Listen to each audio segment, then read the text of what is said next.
Escrituras, el carril, y se llama Edificar el cuerpo de Cristo y revestirse del hombre nuevo. Vamos a ver Efesios 4, del 1 al 24. Y creo que sí es importante la pregunta que se hacía más temprano, porque sí, efectivamente, a partir de este capítulo, Pablo pasa de hablar de la colectividad y del pueblo de Dios como como parte de este gran plan, ¿verdad?, universal, ya a cosas mucho más específicas y a un aterrizaje mucho más claro para nuestra propia vida. Y yo estaba pensando cómo ayudarnos a entender un poco lo que Pablo va a hacer aquí. Me acordaba una historia, bueno, esta historia me la han contado, yo no creo que me acuerdo, de cuando yo estaba pequeño, que en algún momento, así, mientras aprendía a hablar, habré aprendido algunas palabras que eran ofensivas o eran malas palabras, ¿verdad? Y recuerdo que mi mamá me dijo, ¿verdad?, en algún momento así, me escuchó decir una mala palabra y me dijo: en esta casa no se dicen malas palabras. Entonces, unos días después, ¿verdad?, yo estaba donde mi abuelita y mi abuelita me habrá escuchado decir algunas otras malas palabras, ¿verdad? Y obviamente le dijo a mi mamá, y entonces mi mamá me dijo que porque yo seguía diciendo malas palabras, y yo le dije: pues es que usted me dijo que en nuestra casa no se decían malas palabras, ¿verdad? ¿Qué es lo que pasa? Que muchas veces, yo creo que, ¿por qué pensaba en esta historia? Yo creo que todos nosotros hemos escuchado esto de que en esta familia, ¿verdad?, no se hace tal cosa, o se hace, en esta casa las cosas las hacemos así, ¿verdad? O en esta ciudad, esta es la manera en la que se vive, ¿verdad? Todo fanático de tal equipo siempre tiene que ir al estadio, ¿verdad? Todo colombiano tiene que disfrutar su buen café, ¿verdad? Siempre tenemos como esas costumbres o esas formas de hacer las cosas que las identificamos a que pertenecemos a un grupo, a una familia, a un pueblo, a un país. Y Pablo esto es lo que va a hacer ahora con los efesios, y yo diría con nosotros.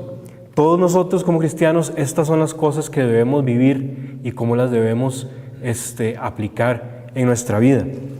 Efesios 4, voy a leer Efesios 4, 1 al 6. Dice: los exhorto pues yo, prisionero por el Señor, a que vivan de una manera digna de la vocación que han sido llamados, con toda humildad, mansedumbre y paciencia, soportándose unos a otros por amor, poniendo empeño en conservar la unidad del Espíritu con el vínculo de la paz, un solo cuerpo y un solo Espíritu, como una es la esperanza a la que han sido llamados, un solo Señor, una sola fe, un solo bautismo, un solo Dios y Padre de todos, que está sobre todos y actúa por todos y está en todos.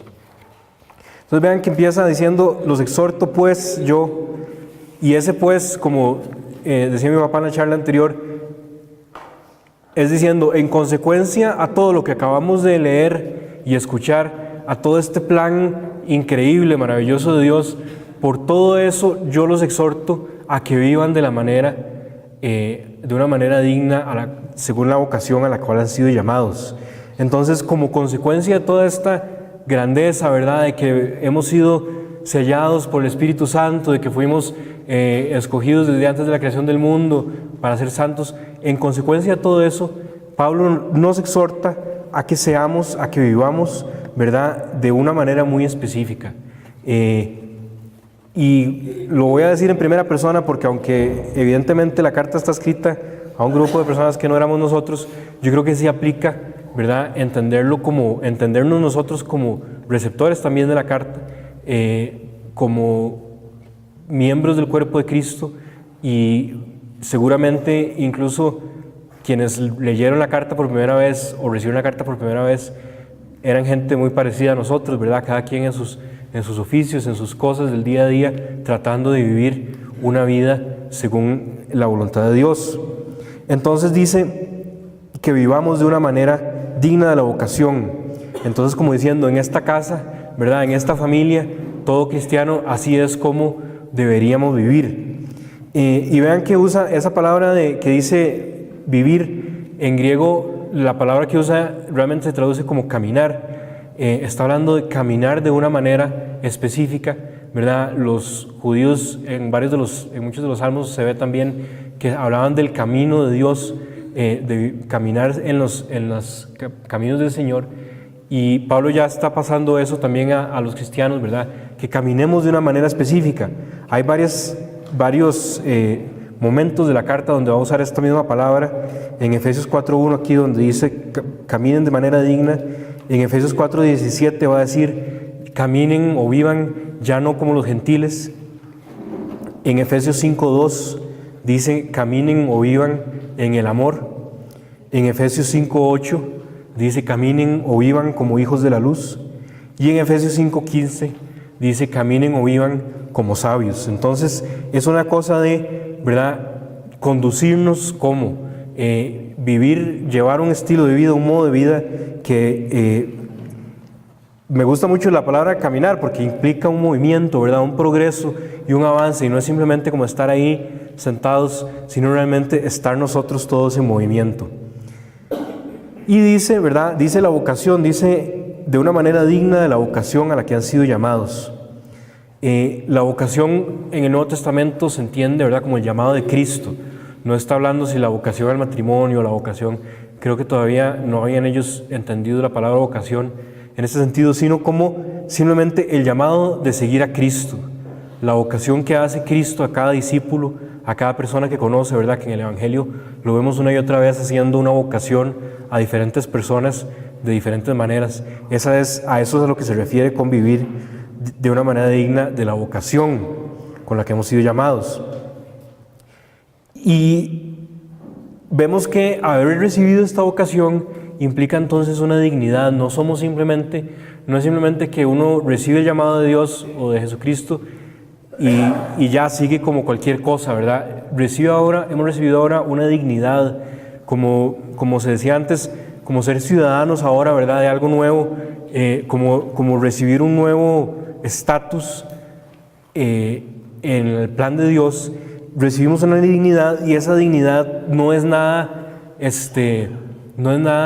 intrascendente ni nada despreciable, es más bien algo muy alto que Pablo está pidiendo a los efesios que valoren y que lo hagan, que vivan a la altura de esa dignidad. ¿Cómo se vive esta vocación? Bueno, dice en el versículo 2, dice con toda humildad, mansedumbre y paciencia, soportándose unos a otros. Entonces es en humildad, ¿verdad?, y en mansedumbre. Lo que Pablo quiere no es lo que Pablo quiere, lo que Dios quiere es que vivamos todos unidos, ¿verdad?, en Cristo. Es lo que decía al principio de la carta, ¿verdad?, que Cristo sea el que nos dé la unidad en todos. Para lograr la unidad, evidentemente, se necesita primero que nada empezar por humildad, ¿verdad? Sin la humildad no podemos construir unidad. Humildad entendida como reconocernos cada uno de nosotros como parte de algo más grande que nosotros, ¿verdad? Algo donde un cuerpo, un grupo de personas donde nadie es menos que nosotros, y mucho menos donde nosotros no podemos vernos como más que los demás, ¿verdad? Porque si quitamos esa humildad y ya nadie quiere ser parte de algo más grande, pues va a ser muy difícil construir unidad. Entonces, la humildad entendida como vernos como parte de algo más grande. Yo sé que todos nosotros siempre tenemos todas las soluciones a todos los problemas de nuestra comunidad, ¿verdad? Pero lo que Pablo nos llama es más bien a dejar eso a un lado y con humildad reconocernos como parte de algo más grande, donde nadie es menos que nosotros y donde nosotros no somos más que nadie. La humildad, hablemos un poco de estas características, ¿verdad? Habla de humildad, mansedumbre, paciencia. La humildad en tiempos del Imperio Romano definitivamente no se veía como una virtud, todo lo contrario, se veía como algo malo, algo que había que evitar. Y este es uno de los grandes cambios que introduce Jesucristo, ¿verdad? Como sabemos, Jesucristo pues se humilló a sí mismo, y Pablo lo dice en Filipenses 2, ¿verdad? Jesucristo se humilló a sí mismo, y eso es a lo que nos llama a todos. El mismo Maestro en la última cena, ¿verdad? Le dice a los discípulos, lávense los pies unos a otros, así como yo me humillé, ¿verdad? Háganlo también ustedes. Esta es la humildad, es una característica de Jesús, a la que nos llama Pablo, es una característica de Cristo. Otra, la siguiente es mansedumbre, y la mansedumbre también es una característica de Cristo. La mansedumbre, la definición, digamos, más estricta que yo he escuchado es fuerza bajo control, poner bajo control la fuerza que nosotros sabemos que tenemos, ¿verdad?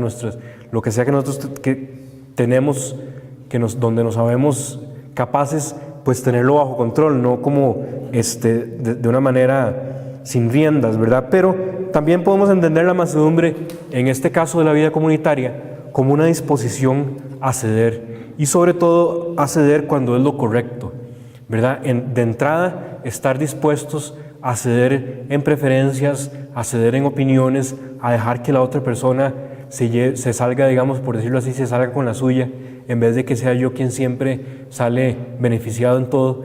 Entonces esta mansedumbre de una disposición a ceder, y es una característica de Jesús. Jesús en Mateo 11, 29, ¿verdad? Dice, aprendan de mí que soy manso y humilde de corazón. Habla también Pablo de tener paciencia. Y de nuevo, al hablar de una vida comunitaria, la paciencia no tiene tanto que ver con esperar que las cosas sucedan, sino sobre todo tenernos paciencia unos a otros, ¿verdad? Y ser entonces lentos a la ira, lentos al juicio, ¿verdad? Lentos a juzgar, lentos a llamar la atención.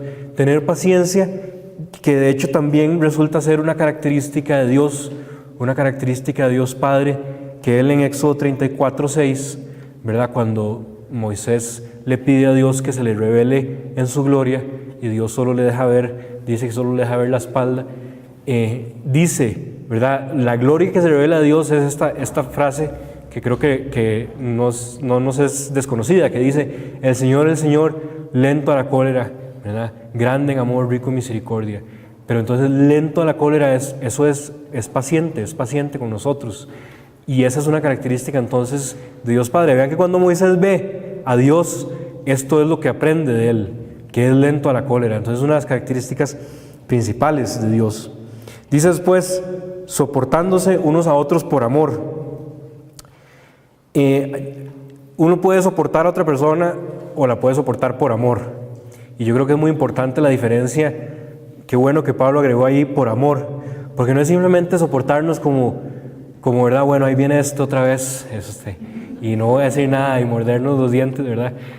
Para no decir nada, sino que es soportarnos con amor, ¿verdad? Y soportarnos con amor implica pues llevar juntos las cargas, ¿verdad? Llevar juntos la cruz del otro, llevar juntos el peso de la hermandad, sin rehuir, ¿verdad? O sea, sin evitar el conflicto. No significa que evitemos el conflicto, porque el conflicto muchas veces va a venir cuando tenemos un grupo de personas viviendo comunidad, pero enfrentando el conflicto y enfrentando la diferencia siempre con amor y con el deseo de que pues todos podamos encontrar siempre la unidad, ¿verdad? Soportarse con amor es no pagar con la misma moneda, ¿verdad? Simplemente es buscar darle al otro pues su lugar, y que la otra persona también pueda pertenecer a esta comunidad de una manera en que efectivamente vivamos en unidad. Y si lo pensamos, es tratar a los demás, como Dios nos trata a nosotros. ¿Verdad? ¿Cuántas veces uno lo piensa, cuántas veces Dios nos soporta a nosotros, ¿verdad? Nos tiene que soportar nuestros errores, nuestras cargas, nuestras faltas, nuestras limitaciones. Y claro, todo el mundo lo que le está pidiendo a Dios es que sea misericordioso con uno, y después viene el hermano con sus dificultades, ¿verdad? Como sucede en la parábola aquella del empleado que le cobra, ¿verdad? Le perdonan una deuda y va y le cobra a otro una deuda más pequeña. Pues soportarnos unos a otros con amor realmente es tratarnos unos a otros como Dios nos trata a nosotros mismos, ¿verdad? Y entonces yo creo que nos ayuda mucho a entenderlo de esa manera. Dice después también, poniendo empeño en conservar la unidad del Espíritu con el vínculo de la paz. Y entonces la unidad del Espíritu pues es una unidad es una unidad espiritual, es algo extraordinario, es un fruto del Espíritu Santo. Yo creo que tenemos que entender como un fruto del Espíritu Santo el hecho de que un grupo tan diverso de personas se reúna y pueda ser un pueblo, ¿verdad? Lo era, como decía Pablo, y lo va a decir más adelante también, ¿verdad? Toda esta diferencia entre judíos y gentiles, pues es una obra del Espíritu Santo. Lo vemos en Pentecostés, que desciende el Espíritu Santo y se une un montón de personas. El primer resultado del Espíritu Santo y del derramamiento del Espíritu Santo es unidad.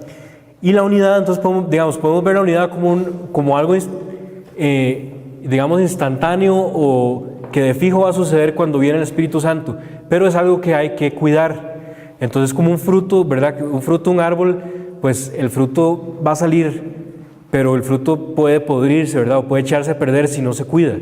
Entonces, ¿cómo se cuida esa unidad? Bueno, se cuida y se hace crecer a través de las relaciones fraternas, de la manera en la que las personas en la comunidad, en el pueblo, se interactúan, se relacionan. Eso es lo que va a hacer crecer el fruto del Espíritu, que es la unidad. Y cuando habla de vincularse, ¿verdad? Porque dice, en conservar la unidad del Espíritu con el vínculo de la paz. Es muy importante que esta palabra del vínculo, de estar vinculados, es una palabra que está relacionada, tiene la misma raíz con estar encadenados.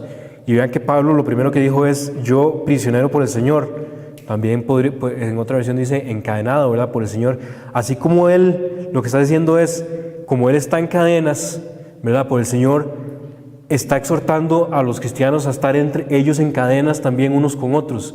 Estemos todos, digamos, prisioneros unos de otros, en el Espíritu Santo, ¿verdad? En el vínculo de la paz, entonces, en la paz.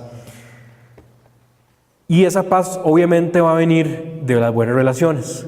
No se va a encontrar paz si ellos o nosotros no estamos viviendo en buenas relaciones. Versículo 4 al 6 dice, un solo cuerpo y un solo espíritu, como una es la esperanza a que han sido llamados, un solo Señor, una sola fe, un solo bautismo, un solo Dios y Padre de todos. Aquí parece como que también se emocionó, ¿verdad? Como que escribió una cosa y se le ocurrió otra y otra. Y son un montón de cosas que son una sola cosa, ¿verdad? Y son 3 palabras diferentes que él usa en griego y las usa 7 veces en este pasaje, ¿verdad? Dice, un solo cuerpo. Un solo cuerpo se refiere a la iglesia, se refiere a todos nosotros como pueblo de Dios. Y hemos entrado a la iglesia a través del Espíritu, del bautismo. Todos hemos recibido, ¿verdad? Un solo bautismo, un solo Espíritu que nos une en Cristo como cabeza. Entonces, cuando dice un solo cuerpo, se refiere a una sola iglesia, a un solo pueblo al que pertenecemos al recibir el Espíritu. Un solo Espíritu. Una sola esperanza. ¿Cuál es la esperanza que tenemos? La expectativa de recibir en plenitud todo lo que acaba de decir en la charla pasada Pablo, ¿verdad? En los capítulos anteriores, recibir la herencia, ¿verdad?